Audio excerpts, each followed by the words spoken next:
That both of you have written about is music. You did your book on techno, Tobias, and you, Mark, you wrote a very nice essay on Radiohead, and then recently the essay Learning to Rap. Mark, in this essay you described that although you kind of grew up next to hip-hop, you never really got involved or you never could identify with it. What is the reason for your recent rediscovery of hip-hop? Oh God, I mean, again, I feel partly I got old, and you know, now I mean I'll sound like a person I'm not, but punk rock wasn't doing it for me anymore. You know, I had to listen to something new. And you know, in that essay, I argue that this was from the point of view of history and you know the world historical destiny of different kinds of music, this was a huge mistake. First of all, is that there is a degree of irony in the presentation of the essay because, of course, I did believe and kind of do believe in post-punk or punk. There were reasons for listening to that music, but it does in some way have less to do with my life. And boy, you really wouldn't think that hip hop would have more to do with my life, but paradoxically, it does. It turns out to be a kind of complex form, I think, that admits of a whole range of different emotions, and it turns out the emotions of a 36-year-old in a button-down shirt, too, in meaningful ways. And also, I just began to think that there was something really messed up about the fact that I could sing along to endless numbers of rock songs, and that, in fact, the number of hip-hop songs that I could rap along to, you know, very few. And also this happened, it was the year of Obama's election. I was like, God, boy, this country is a great, great country, which I often say to myself, America, because we have this naive patriotism. But suddenly I was like, but at last we've redeemed ourselves, we've elected Obama, I can't rap. Does this mean that I'm racist? You know. The title "Learning to Rap" is meant very literally. Are you still practicing to rap? Off and on, but I don't. I mean, yes, the piece. So I set out. You know, I mean, when you're this age, you can't just pick things up naturally the way you would. So I started practicing, and I put things on my iPod, and I would walk down streets where there were no other people and practice. You know, and this is what inspires the essay. It turns out to be incredibly difficult, more than I had ever realized, and requires all of these things I hadn't understood, and this was, for me, very illuminating. In any case, to make a long story short, this produced a kind of crack capitalism in which, unfortunately, anybody could get into the game, as it were. Anybody could become a business person just by collecting those $1,000. And the consequence was that the only way to really establish what gets called in business parlance competitive advantage, right? You couldn't have a better product, it was all the same crap. Anybody could enter, there was a low bar to entry. It was by mobilizing just huge quantities of violence, right? So that if you wanted to be the person who could sell to 1,000 people in your neighborhood rather than somebody else, you had to be prepared to kill more people or terrify more people. And also, since there were so many unemployed people around you, it helped to just try to involve as many people as possible. They had nothing else to do anyway, right? As employees in your network. The consequence was a kind of world of large-scale criminal gangs, incredibly high homicide rate, both of intentional homicides and other people who just get shot passing by. And the other paradoxical consequence is that by taking up this kind of gangster capitalism as its major theme, hip-hop, I think, turned into a music which had previously been a party music, right? Into a kind of epic music of incredible scope and description, so that you start listening and you're like, oh, this is a song about being a CEO and how hard it is to be a CEO. The complexities of business combined with the fact that someone might come up behind you with a gun and shoot you at any moment. And it turns out America loved this. It responded in some deep way. The big story was that for the first time, Migrant Voices claimed a position that they didn't have before. like they said, hey, we are here,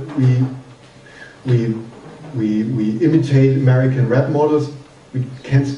Most of them couldn't even speak English. They just had their whole knowledge of hip hop from watching hip hop videos. But that's like not important. The important thing was that these, I don't know, Turkish, Arabian, Lebanese, Tunisian, whatever young men with a heritage in somewhere in Arab North African countries, they took the liberty to say, hey, we're here. And I mean, the basic gesture of hip-hop that's very different to rock music. I mean, rock music is a music that says, basically, I'm a rebel, I don't care, I don't want to work, so. The basic gesture of like the Rolling Stones model anyway.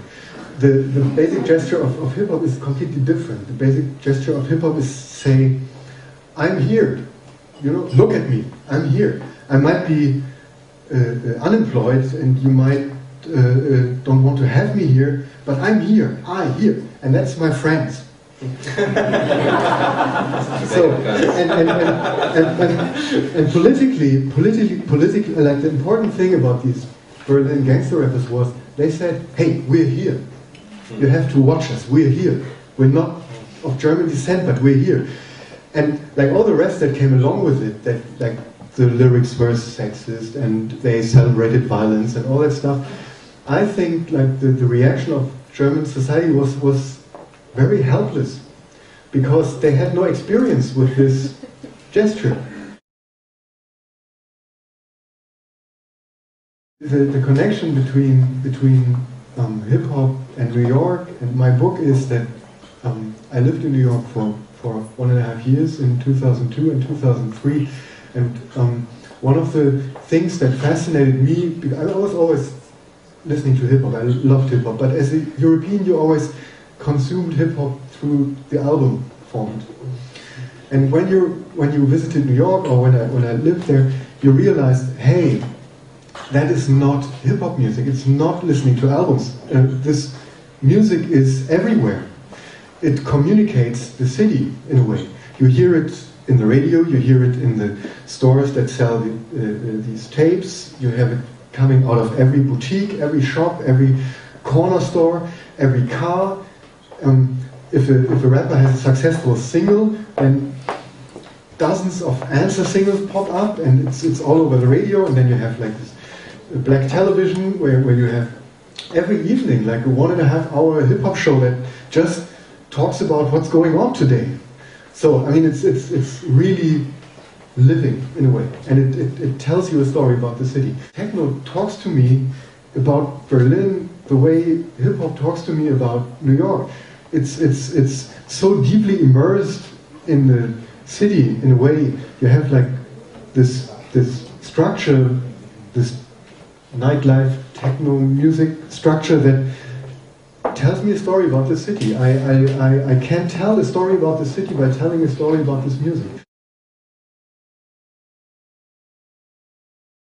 As an ideal type in the sequence of subcultures, one of the things that's argued in that book is that when you get down to it, hipsterism represents a subculture, something that's recognizable to us as having all the traits of a subculture, which takes the characteristic emotions of rebellion, opposition to a dominant or official culture, etc., and attaches them to the selling and collection and enjoyment of luxury goods, more or less. Sometimes they're sort of cultural luxury signifiers, but often they're just things like expensive sneakers, cigars, steaks.